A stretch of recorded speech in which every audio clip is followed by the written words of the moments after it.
Hello बच्चों, यहाँ पे आपका क्वेश्चन दिया है 8 gram sample containing Fe3O4 and Fe2O3 and inert material. It was treated with an excess of aqueous Ki solution in acidic medium, which reduced all the ions to Fe2 plus ions. The resulting solution was diluted to 50 centimeter cube, and 10 centimeter cube of it was taken. The liberated iodine in this solution required 7.2 centimeter cube of 1 m of sodium thiosulfate for reduction to iodide. The iodine from another 25 centimeter cube sample was extracted, after which all the Fe2 plus ion titrated against 1 m of KMnO4 in acidic medium. The volume of KMnO4 was 4.2 centimeter cube. Calculate the mass percentage of Fe3O4 and Fe2O3 in the original mixture. तो यहाँ पे आपका question जो है काफ़ी लंबा है, और यहाँ पे आपका जो है की कंसेप्ट है जो देख लेते हैं पहले। तो यहाँ पर की कंसेप्ट हो जाएगा रेडॉक्स टाइट्रेशन। तो हमें जो है यहाँ पे आपको स्टेप बाय स्टेप समझना होगा कि क्वेश्चन को सॉल्व कैसे करना है, राइट। तो यहाँ पे अगर हम देखें क्वेश्चन को एनालाइज करते हैं थोड़ा, तो यहाँ पे आपका जो है गिवन है Fe3O4, राइट, और इसके साथ साथ आपका दिया है सैंपल में Fe2O3। यहाँ पे इसका कंबाइंड वेट दिया है आपके 8 ग्राम्स, राइट। अब जो है सबसे पहले तो इन दोनों को हमने ट्रीट किया है KI से, वो भी किसमें, एक्सेस में।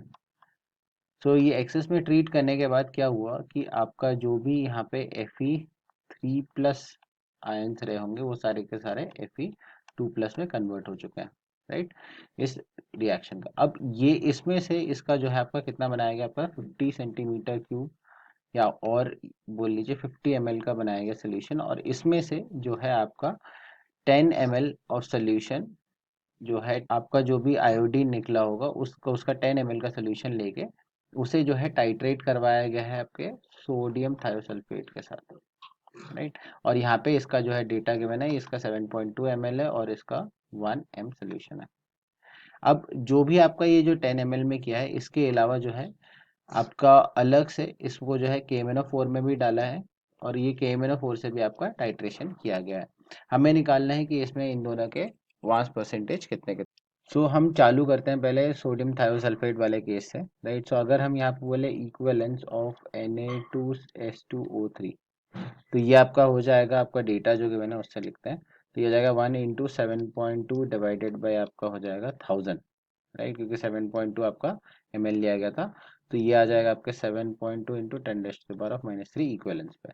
अब जो भी इसका इक्वेलेंस रहा होगा that is also equal to आपका equivalence of I2, but in कितने ml, 10 ml, राइट। सो आपका यहाँ पे इसका इक्वेलेंस आ गया, बट यहाँ पे अगर आप क्वेश्चन में देखोगे एक्चुअली आपका जो सैंपल का निकाला गया था, तो इक्वेलेंस ऑफ I2 हमें निकालना था इन 50 ml, क्योंकि आपका ओरिजिनली 50 ml का सोल्यूशन बना था 50 सेंटीमीटर क्यूब, राइट। सो ये हो जाएगा इक्वल टू 7.2 इंटू 10⁻³ और ये 5 गुना है तो इंटू 5 हो जाएगा। So that gives you answer as 3.6 into 10⁻²। So इतने जो है आपने इक्वेलेंस निकाल लिए हैं। अब अगर हम देखें तो आपका यहाँ पे है Fe3O4 गिवन। अगर आप इसको क्लोजली देखोगे तो ये हो जाएगा FeO डॉट Fe2O3। तो यहाँ पे आपका +2 भी है, यहाँ पे आपका +3 भी है, और दूसरा तो आपका है ही Fe2O3। तो यहाँ पे जब आपका रिएक्शन चल रहा होगा तो आपका सारा का सारा Fe2 प्लस में कन्वर्ट हुआ, तो यहाँ पे ये तो ऑलरेडी Fe2 प्लस में, राइट। जो आपका यहाँ पे Fe3 प्लस है और यहाँ पे जो आपका Fe3 प्लस है उतना ही आपका जो है कन्वर्ट हुआ होगा। सो आप यहाँ कह सकते हो कि total equivalence of Fe3 plus, जो कि आपका दोनों से है, राइट। ये आपके Fe3O4 से और Fe2O3 से, दोनों को कंबाइन मिला के कितना है, 3.6 इंटू 10⁻²। अब जो है आगे मूव करते हुए अब देखते हैं इक्विवेलेंस ऑफ KMnO4 की बात करते हैं। तो इक्विवेलेंस ऑफ KMnO4 जो है वो यहाँ पे आपका कैलकुलेट कर लें पहले। तो यहाँ डेटा के अकॉर्डिंग ये दिया आपका 4.2 ml, राइट, और यहाँ पे इसका दिया है 1 m। So 4.2 divided by 1000 into 1। अब इसका एन फैक्टर जो है 5 हो जाएगा, क्योंकि एसिडिक मीडियम में लिया गया है ना। ये जो आप कैलकुलेट करोगे तो ये आ जाएगा आपके 2.1 इंटू 10⁻²। अब यहाँ पे जो भी आपका इक्विवेलेंस रहा होगा वो इक्विवेलेंस ऑफ आपका Fe2 प्लस का है, लेकिन ये इक्विवेलेंस किस में लिया गया है, इन 25 ml लिया गया है। हमें निकालना है, ये इक्वल होगा, और हमें यहाँ पे निकाला, ओरिजिनल में 50 ml लिया गया था। सो यहाँ से आप equivalent of Fe2 plus in 50 ml मतलब डबल में क्या हो जाएगा आपका 2.1 इंटू 10⁻⁻² मल्टीप्लाइड बाई 2 के बराबर। तो ये आ जाएगा आपके 4.2 इंटू 10⁻²। सो एक चीज़ तो यहाँ पे हमने निकाल ली है कि ऑन टाइट्रेशन आपका Fe2 प्लस जो है आपका टोटल तो आपका इतना है, राइट। सो अगर आप इसमें देखोगे तो इसमें दो चीज़ें कंबाइंड है, तो जो आपका Fe3O4 में जो Fe2 प्लस है, प्लस आपका जो Fe2O3 में भी है, राइट। हमने जो है पिछले यहाँ पे इक्वेशन में अगर आप देखोगे तो यहाँ पे हमने Fe3 प्लस निकाल लिया, मतलब हमारे पास इसका डेटा है, राइट, ये दोनों का हमें जो है इसका डेटा निकालना है, और हमने जो है अभी जो टोटल डेटा भी हमने K1O4 का टोटल जो है मिला के निकाल लिया। तो बचा हुआ जो है हम कहेंगे कि Fe2 प्लस के इक्विवेलेंस इन ओरिजिनल और ओरिजिनल सैंपल कितने रहे होंगे, वो हो जाएगा आपका 4.2 इंटू 10⁻⁻² माइनस 3.6 इंटू 10⁻⁻²। तो ये आ जाएगा आपके 6 इंटू 10⁻⁻³ के बराबर। सो अब जो है आगे देखते हैं।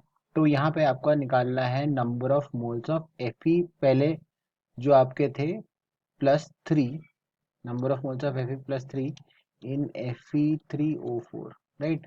सो इसमें अगर हम +3 का देखें वो एग्जैक्टली बराबर होंगे Fe+2 के, जो कि इन Fe3O4 के होंगे, राइट। सो इसका मतलब ये है कि number of moles of Fe2 plus जो हमने निकाले that will be equal to number of moles of Fe3 plus in Fe3O4। तो ये हो जाएगा इक्वल टू अगेन आपका 6 इंटू 10⁻³ के बराबर। इसका मतलब हम लोग ये कह सकते हैं कि number of moles of Fe3 plus in आपका Fe2O3, ये क्या हो जाएगा आपका टोटल Fe3 जो थे वो था आपका 3.6 इंटू 10⁻⁻² के बराबर, और ये हो जाएगा आपका माइनस जो आपके Fe+3 में, तो 6 इंटू 10⁻⁻3। तो ये आ जाएगा आपका 3 इंटू 10⁻⁻², राइट। सो यहाँ पे हम लोगों ने अब जो है नंबर ऑफ मोल्स निकाल लिए, तो वो एक बार लिख लेते हैं यहाँ पे। तो हमने निकाला number of moles of Fe2O3, वो आ जाएगा आपका 3 इंटू 10⁻⁻², और number of moles of Fe3O4 आपका हो जाएगा यहाँ पे 6 इंटू 10⁻⁻3 मोल्स के बराबर। अब नेक्स्ट पार्ट है आपका यहाँ पे निकालना वेट। सो वेट निकाल लेंगे F2O3 का। सो ये हो जाएगा आपके 3 इंटू 10⁻⁻²। अब इसमें जो है आपका मॉलिकुलर वेट वो आएगा 160। सो ये आ जाएगा आपका 4.8 ग्राम्स के बराबर। सिमिलरली वेट ऑफ Fe3O4 की बात करें तो यह 6 इंटू 10⁻⁻3 मल्टीप्लाइड बाई यहाँ पे आएगा आपका 231 के बराबर, राइट। और ये है आपके इक्वल टू 1.386 ग्राम्स के बराबर। अब अगर यहाँ पे हमारी बात चल रही है, हमें फाइंड आउट करना है परसेंटेज ऑफ मास, तो ये हो जाएगा जो आपका वेट हो जाएगा सब्सटेंस का, और डिवाइडेड बाय यहाँ पे हो जाएगा weight of sample multiplied by 100% के बराबर। यहाँ सब्स्टिट्यूट करके हम निकालते हैं परसेंटेज ऑफ Fe2O3, ये आ जाएगा 4.8 डिवाइडेड बाय 8, तो यह मल्टीप्लाइड बाय आपका 100%, तो यह आ जाएगा आपके 60% के बराबर। और परसेंटेज ऑफ Fe3O4 की बात करें तो ये आ जाएगा आपका 1.386 डिवाइडेड बाई 8 मल्टीप्लाइड बाई 100%, ये अप्रॉक्सीमेट हम कहेंगे ये आएगा आपके 17.325% के बराबर, राइट। तो यहाँ पे कंक्लूड कर लेते हैं। तो हमें निकालना परसेंटेज ऑफ Fe2O3, वो आ गया आपका 60% के बराबर, और यहाँ पे परसेंटेज ऑफ Fe3O4 निकालना था जो है आपके 17.325% के बराबर। So I hope you have understood the solution. All the best.